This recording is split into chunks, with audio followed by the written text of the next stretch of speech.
So nata reader 150 carb diri. Ang isiyo ni Saba makina. So naka-cams day kuno ni day. It is sound check ron para makadungog atong followers. Diyan ay partner. Wala krang na siguro. Pound concept. Oh. Otro. Palpak ng kamukrang. Oh. Brada. So ato na pagitaw nasa problema na resume ra guro ni. Ito taon niya bak makuha na. Bugnaw na to. So niara ato nang gibungkag yangit.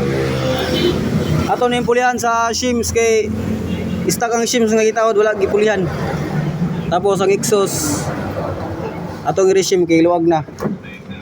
So ang naka-cams nila Integra ang naka-cams option 1 nga cams. Sada gibili nga option 1 no 7.3.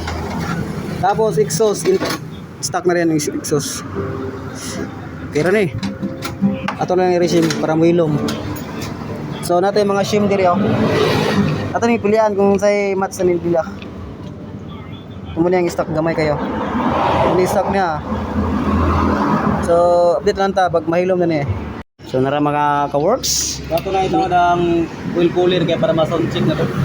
So nara mga folks, so tao na ni Martworks. Para So ma-sound check na to. lagyan natin ng counting montage.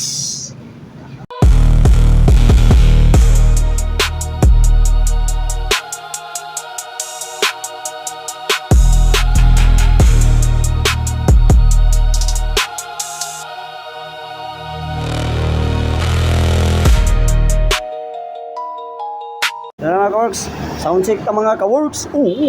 Sound check na to, sound check. So andar na, si makingon mo kuha na po. Mag-lip sync tani.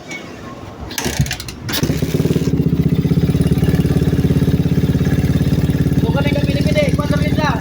Yan ang plunger na card. Oh, right tabaw. Normal na sa flat side.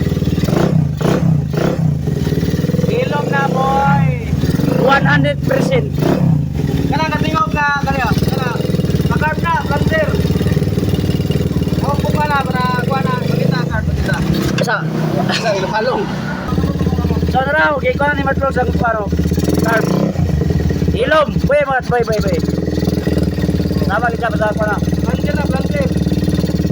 Normal na sa